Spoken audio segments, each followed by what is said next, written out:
In this WrestleTalk news, Vince McMahon jealous of Triple H, major WWE returns ahead of the Royal Rumble, loads of Impact surprises, and more. Subscribe and enable notifications to always on for daily wrestling news videos.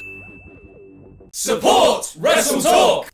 Most documentary series these days have about 2 hours of actual story stretched out to a 10-episode run. So it's almost refreshing, in a way, to watch producers attempt to wrangle just Vince McMahon's packed last year into a documentary series, let alone his entire life, which was meant to come out in 2022. Before Vince decided it was finally time to take a well-earned break from the pro wrestling biz, Slash was shamefully forced out kicking and screaming due to mounting allegations of sexual misconduct in July 2022, Netflix had a massive docu-series being made by sports producer extraordinaire and founder of The Ringer, Bill Simmons. That project coincidentally went totally quiet following Vince's departure. But now he's triumphantly returned to the company he founded.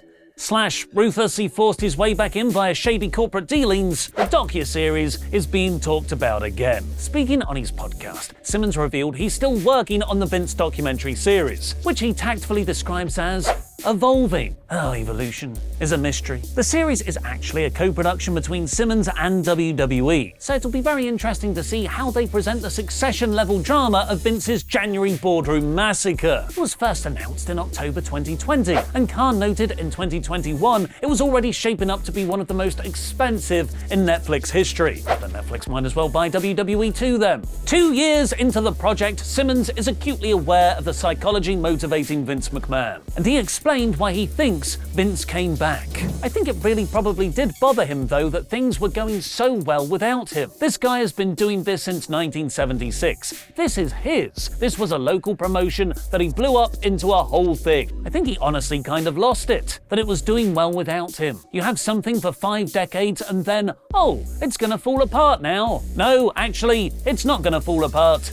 It's doing better. It's an insight anyone who lived through the glory days of NXT would understand. During the 2015 to 2017 run, NXT would often be chanted for on main roster shows. Perhaps because of that, Vince would bury every single NXT call-up, repackaging their gimmicks from the ground up, rather than taking what Triple H had carefully constructed in developmental. Dave Meltzer has written that these tensions between Vince and Triple H are unsurprisingly still there, describing the 2023 return and Nick Khan as a buffer who kept things smooth between Vince and Levesque. Levesque is Triple H's real name. But everything is totally okay. Fightful reported that on Friday the 13th, definitely not a cursed day, and its episode of SmackDown, Triple H held a calm down meeting with the locker room, reassuring them that Vince is only there to help sell the company and not to get involved in creative. Executive producer Kevin Dunn even added, Vince hasn't said a peep to him since his return. If that sounds familiar, that's because that's exactly what Stephanie McMahon said a week previously, before she got forced out and resigned. Everything is totally okay! The Wrestling Observer newsletter also added McMahon hasn't attended any TV tapings since his comeback, and hasn't even been working from his WWE HQ office in Stamford, Connecticut. It's all going so well, so it's no surprise that new reports are coming out that Vince is trying to gain power and influence behind the scenes.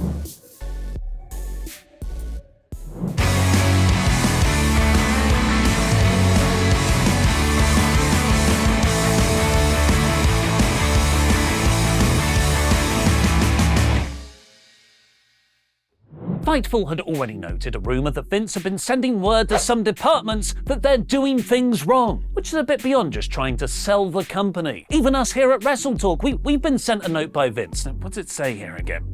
Charlotte win! Charlotte blonde! Despite the Observer's report that Vince is not working from his office, it seems that situation has already changed. Ringside News have reported McMahon has actually returned to work from his office and is suggesting changes to departments in the company. It's not specified which departments, but we could take a wild guess and say it's to creative, and it's to stop pushing Sami Zayn. Dave Meltzer has since corroborated this, noting Vince really is physically back in the place where WWE is run day to day, which probably makes it a matter of time before he's doing the day-to-day running himself. A further warning for that and Triple H's autonomy is Ringside News also reporting Vince has rehired his chief of staff, Brad Blum. Brad Blum, title of your early teens NXT developmental name. Blum was actually fired by WWE about a month and a half ago. That would have been a firing made during Vince's hiatus and was hopefully explained to him as budget cuts. A chief of staff role is often to help manage all the personnel an executive, who is Vince in our example, doesn't have directly reporting to them. This is potentially a very aggressive move behind the scenes for Vince, inserting another one of his allies back in the company,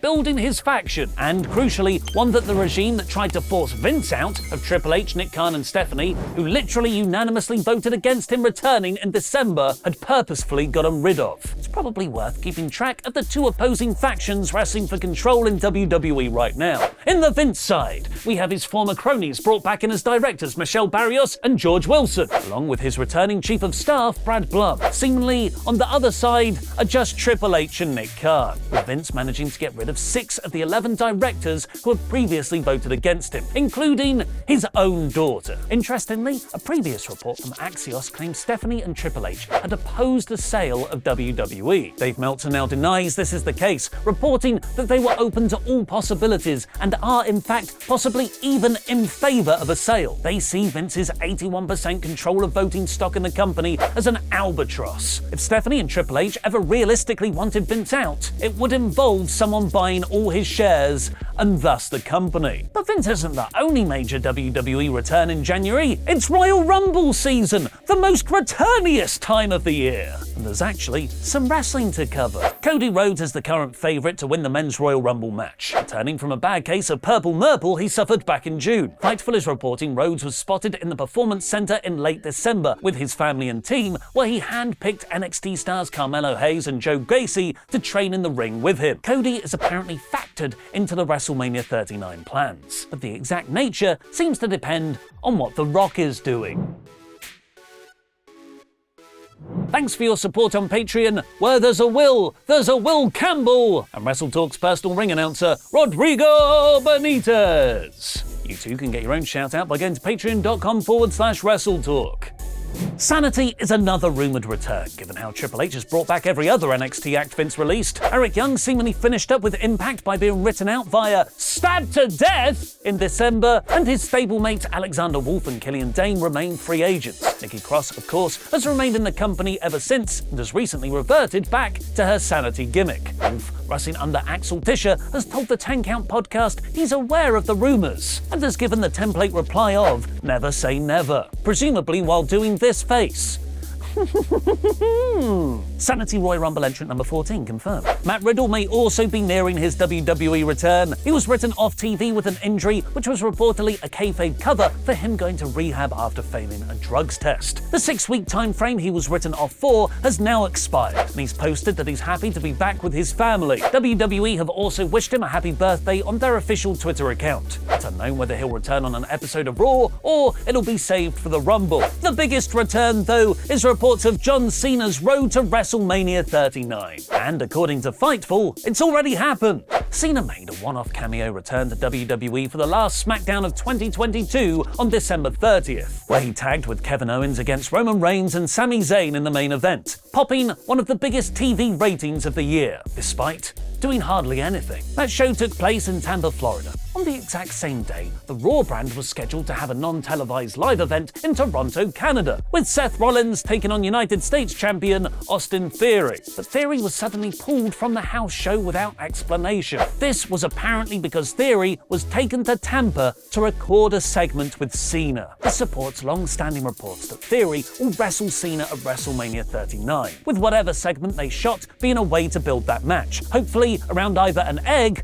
or a pencil. WrestlingNews.co had also previously reported that there were loose plans to wrestle Logan Paul at Mania, but Paul's ACL injury could rule that out. Or it could all just be something for WWE's latest video game release, WWE 2K23. Insider Gaming have revealed 2K, the publisher of the WWE video games, will hold an event in San Antonio, Texas on Saturday the 28th of January. This is the same date and location as the Royal Rumble. The report notes this will provide a first look at the 2K23 game, including an announcement of a new game mode following MyGM being reintroduced in 2K22. Go watch our 2 series of MyGM battles on PFK see, links in the video description below. Impact's first pay-per-view of the year, Hard to Kill, took place on Friday the 13th, which saw the debut of Santino Marella, who was signed as the promotion's Director of Authority, Mickie James winning the Knockouts Championship from Jordan Grace, and the return of Frankie Kazarian, who shockingly announced he had quit AEW. Kaz was an AEW original and the promotion's inaugural tag team champion with Scorpio Sky. His last appearance for AEW was a December 26th loss on Dark Elevation to Takeshita. During his Hard to Kill promo, he explained in AEW, "I was surrounded by strangers I thought were my friends, and something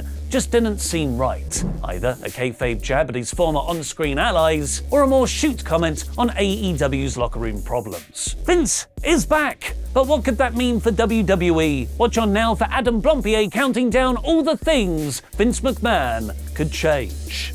Bloody hell.